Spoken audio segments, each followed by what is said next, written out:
بسم الله والصلاة والسلام على رسول الله. صباح الخير ومساء الخير everywhere على الجميع. في ناس كتير بيسألوني إنه كيف نعمل تحديث للتطبيقات. يعني في ناس لهسه ما بيعرفوا، مو مشكلة، الدنيا علم يعني وياما بنتعلم منها. خلينا أفرجيكم من وين. اشي بتروح على هذا، على البلاي ستور، في ناس معهم أبل بسموه أبل ستور. هاي بنكبس عليها، هاي بعدين بنروح هون على الأيقونة هاي اللي عندها صورتك، اللي عندها البروفايل تاعك،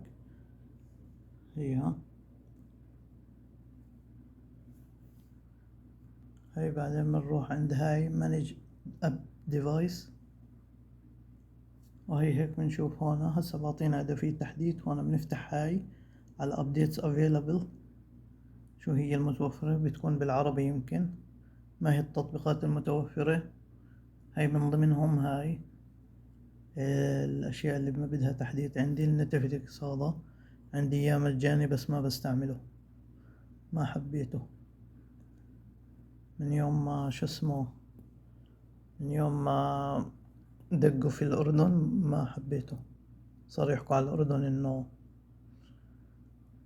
مش عارف شو، أيام مسلسل الروابي صاروا يحكوا يعني اللي عاجبه عاجبه، مش عاجبه بلاش.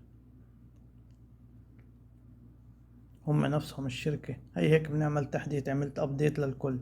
هسا أفرجيكم على الموبايل التاني. هذا الموبايل التاني هسا أكيد عليه أكتر. خلاص خليه ياخد. كنت أعمله شورت أنا فيديو بس إيش،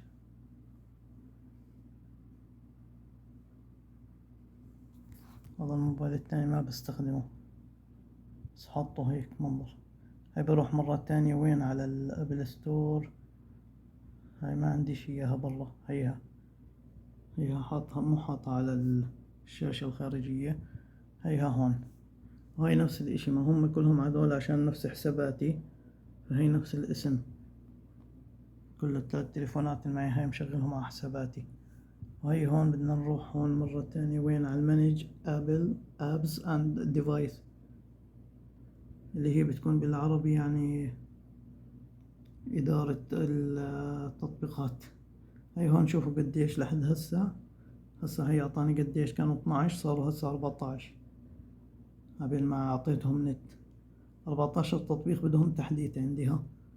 هي هيك بروح عليهم، يا بعمل واحد واحد حسب اللي بدي إياه بسرعة، يعني إنه يتحدث أسرع. يعني إذا كنت أستخدم الماسنجر بس بعمل له أبديت وبعمل بعدين البقيات، أو بعمل أبديت للكل، هيك أنا حسب ما أكون مستعجل. هاي أبديت تحديث للكل، إذا كان في العربي عندكم هاي تحديث للكل. هسا هو بيقعد يحدث لحاله. أنا هسا عندي دوام، بس عملت هذا الفيديو قبل ما أطلع. يلا مع السلامة، خليه هو يحدث لحاله. هذا راح أتركه بالبيت، هذا خلص تحديث التاني، مو مشكلة، هذا باخده معي. خلاص هذا بتركه بالبيت يحدث على راحته. سكرته هسا بحدث للصبح. يلا مع السلامة، إن شاء الله تكونوا تعلمتوا واستفدتوا منه. للي ما بيعرفوا، سهل كتير هي، بس ما توقعت إنه ما في حدا بيعرفها. يلا مع السلامة.